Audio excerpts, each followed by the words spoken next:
Last Friday, a gunman shot and killed a Houston, Texas police officer at a gas station. Despite a complete lack of evidence, right-wing media immediately rushed to blame the violence on Black Lives Matter, calling them a murder movement and smearing them as a hate group. Question: are protests like this fueling this war on law enforcement? Their agenda is it's okay to go ahead and kill cops. No, this is a movement that promotes the execution of police officers. Why has the Black Lives Matter movement not been classified yet as a hate group? I think they're a hate group. They hate police officers. Well, they have strong feelings about... No, they hate them. They want them dead. But Black Lives Matter isn't a hate group, and its goals have nothing to do with killing cops. If you talk to any of the organizers on the ground, both in Ferguson, in Baltimore, New York, they will tell you they're a non-violent movement. Black Lives Matter is really a call and response. It's a response to the virulent anti-Black racism that our society faces and struggles with, and it's a call to action that we take the time to dismantle that. Meanwhile, right-wing figures frequently host and defend actual hate groups as designated by the Southern Poverty Law Center.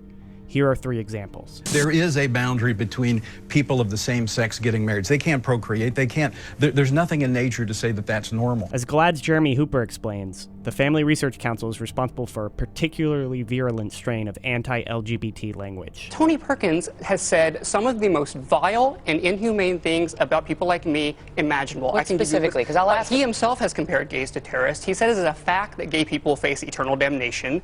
He actually defended that heinous Uganda law with the death penalty attached. Still, Megyn Kelly runs to their defense. Josh Duggar, for example, belongs to a hate group called the Family Research Council. Well, I mean, that's a matter of opinion. 2.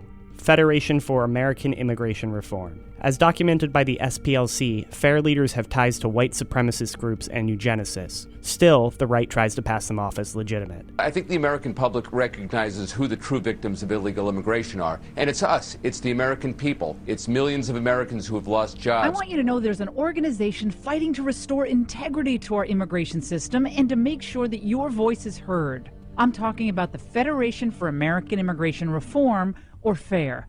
FAIR works for strong border security and enforcement to stop illegal immigration. 3. The American Family Association. An American soldier fighting for faith after an army briefing slaps a hate group label on a well-established traditional Christian ministry. That's right. The presentation linked the American Family Association to hate groups such as the Ku Klux Klan, neo-Nazis, Black Panthers, and the Nation of Islam. This so-called ministry is labeled a hate group for promoting anti-gay attacks that harm individuals and threaten human rights. That didn't stop Fox from defending them. The Fox network has been very friendly toward the American Family Association in this debacle. Last night on the Kelly File, Sandy Rios, the American Family Association, was interviewed by phone. It was a brief segment, but very friendly toward the AFA, critical of what the military is doing. Not only is Fox wrong on Black Lives Matter, it's actively peddling the hate it pretends to be against.